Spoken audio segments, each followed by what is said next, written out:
Existem alguns carros que são projetados para serem dirigidos em estradas comuns, mas também há outros que não são. Quando um filme importante está sendo produzido, não é incomum que um veículo personalizado e especial seja necessário. O carro pode precisar ter uma certa aparência, ou ser capaz de certas acrobacias, e portanto, um carro normal produzido em massa, simplesmente não está à altura de uma tarefa tão incrível. Esses carros construídos de forma tão específica, não costumam estar disponível para o público em geral, o que significa que as suas chances de possuir uma dessas máquinas são um tanto remotas, mas não estão totalmente fora de questão.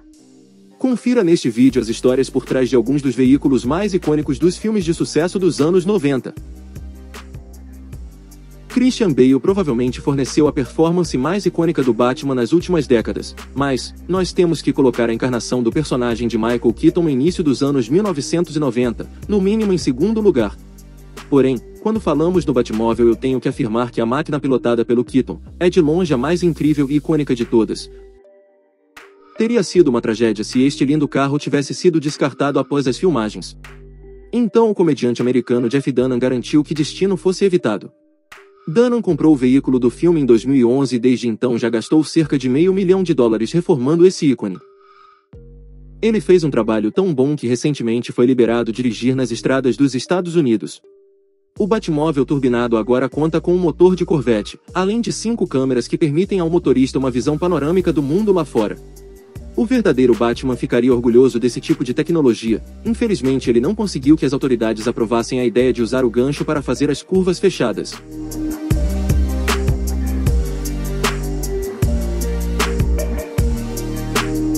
Em 007, O Mundo Não É o Bastante, o ator Pierce Brosnan interpretou James Bond, o agente secreto mais famoso do mundo, que dirigia um BMW Z8.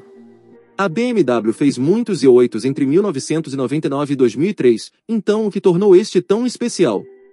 A resposta é que na época do filme, o carro real estava apenas em estágios de testes. Tudo que a BMW tinha era um protótipo do veículo. Além do design da lataria externa que ainda estava em testes e eles não estavam dispostos a entregar o carro para o estúdio de cinema. Portanto, as cenas do Z8 na tela do filme eram na verdade um carro completamente adaptado, exclusivamente feito sob a lataria com quaisquer peças que a produtora pudesse adaptar do Z8.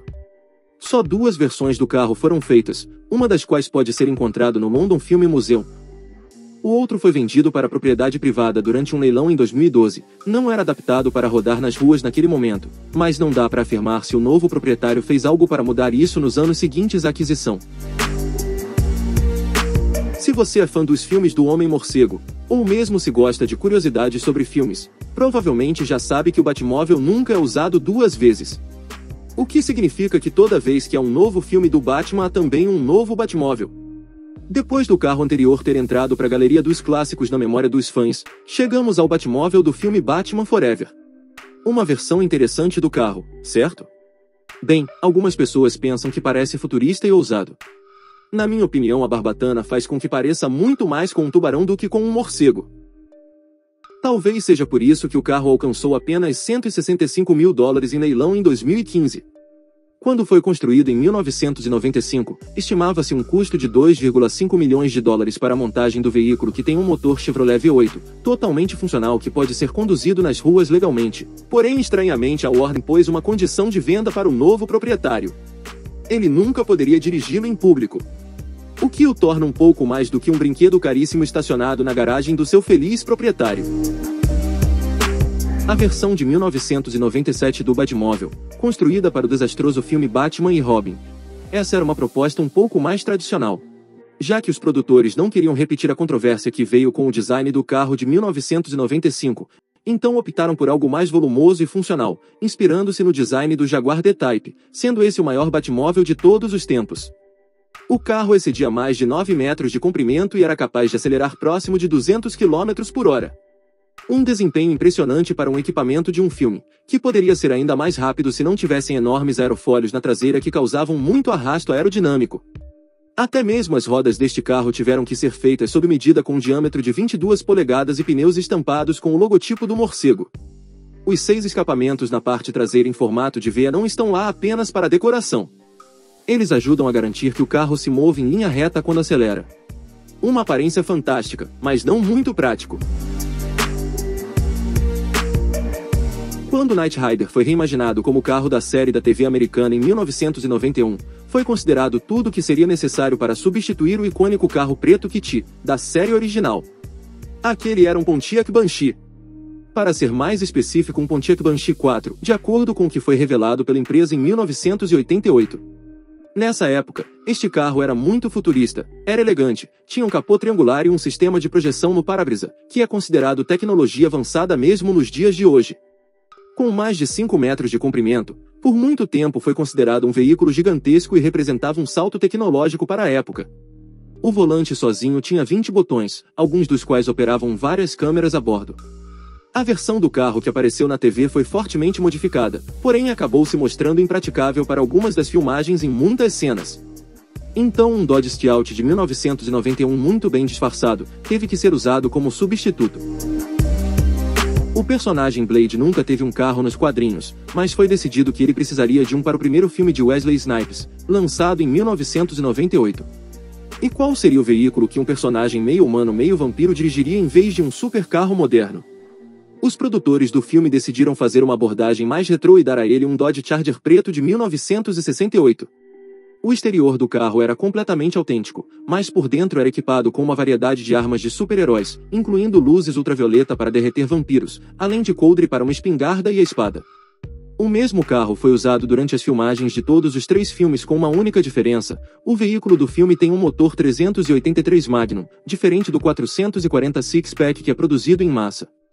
Um comprador privado do Canadá comprou o veículo após a produção do 3º filme, mas em 2006 ele estava novamente disponível em um site de vendas por apenas $40 mil. Não se sabe o que aconteceu com ele depois disso.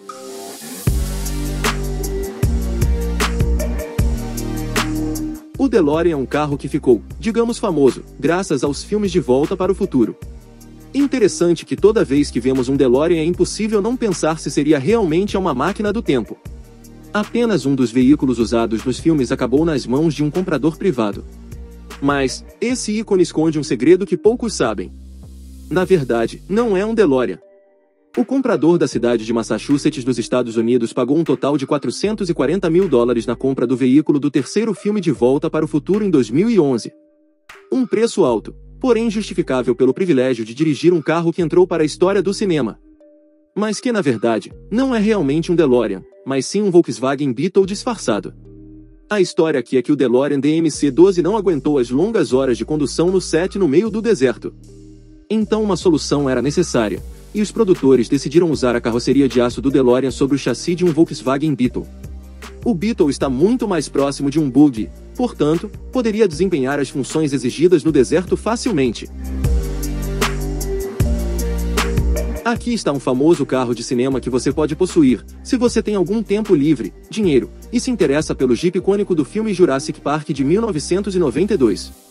Pelo mundo há um grupo de entusiastas que dedicam seu tempo na busca por Jeeps para transformá-los em carros do Jurassic Park por meio de modificações. Em essência, todos os veículos são Jeeps Wrangler, mas que contêm algumas diferenças em relação aos modelos que foram destinados para uso doméstico. Para começar, eles têm um painel personalizado especial, e os topos foram removidos para dar lugar aos painéis de vidro especiais, para permitir aos visitantes do parque uma visão melhor dos dinossauros. Esses são tipos distintos de Jeeps, com uma carroceria YJ do Wrangler que foi vendido de 1987 a 1995, e é até agora a única versão de capota aberta e com faróis quadrados. Um estilo que era mais comumente visto em outros modelos como a Cherokee, por exemplo. Alguns dos Jeeps originais dos filmes dos anos 90 são conhecidos por estarem no Universal Studios, embora tenham sido mantidos e modificados fortemente, desde seu tempo na frente das câmeras. Homens de Preto foi um dos maiores filmes de ficção científica da década de 90, quando foi lançado em 1997. O filme foi estrelado por Will Smith e Tommy Lee Jones, como um par de agentes secretos encarregados de manter o mundo a salvo de invasões alienígenas. Usando toda a tecnologia mais recente para isso. Sendo assim, que tipo de veículo da era espacial eles dirigiriam? O que mais poderia ser senão um Ford LTD Crown Victoria de 1986? No filme, o carro contava com um botão especial que o permitia entrar no modo turbo e, por exemplo, dirigir de cabeça para baixo. Infelizmente, o carro usado no filme não tem nenhuma dessas habilidades, embora tenha sido aumentado e modificado para parecer mais tecnológico. O último proprietário do carro havia criado um anúncio em um site de venda internacional anos atrás, incluindo um certificado de autenticidade, além de itens colecionáveis e de outras recordações do filme. A maioria dos caminhões de filmes de ação são veículos grandes e poderosos, mas o usado no filme O Soldado Universal ficou acima dos demais. Era originalmente um caminhão Kenworth K100. Os entusiastas do filme já devem saber que este é exatamente o mesmo tipo de caminhão que foi dirigido pelo T-1000 durante a icônica cena de perseguição em O Exterminador do Futuro 2. Mas até mesmo essa versão do caminhão não consegue se comparar a esta fera. Com um revestimento de 5 centímetros de aço sólido que foi aplicado à base do K100, e depois esculpido para dar ao caminhão um acabamento militar futurista. Feito isso, um trailer expansível de 3,5 metros foi adicionado para dar a impressão de que o caminhão era largo o suficiente para hospedar o posto de comando que deveria existir dentro dele. Este modelo reforçado foi usado para filmar a maioria das cenas do filme, exceto a cena em que o veículo mergulha em um desfiladeiro e é destruído. Isso foi um efeito especial usando o modelo em escala do caminhão apenas 1/10 do tamanho original, o que significa que o caminhão real não foi destruído. Mas infelizmente, não existe nenhuma informação sobre onde ele pode estar agora. Não houveram muitos filmes lançados durante a década dos anos 90 que fossem mais engraçados do que Austin Powers. Se você já viu o filme, já sabe que o veículo preferido de Austin era um Jaguar E-Type de 1970, que ele modificou extensivamente para atender ao seu gosto um tanto excêntrico. Nos filmes o carro é conhecido como Jaguar, que é a junção do nome do carro com a palavra Shag, que eu vou preferir não traduzir aqui. Vocês devem imaginar o motivo. Levou cerca de 400 horas de trabalho para os produtores do filme converterem o Jaguar em um carro digno de um agente secreto. A bandeira do Reino Unido estampada na lataria é uma peça bem óbvia e um visível trabalho de design. Unido a um interior de couro, ambos personalizados. Uma capota conversível vermelha feita à mão, tapetes especiais e rodas cromadas que você não encontrará em qualquer outro Jaguar.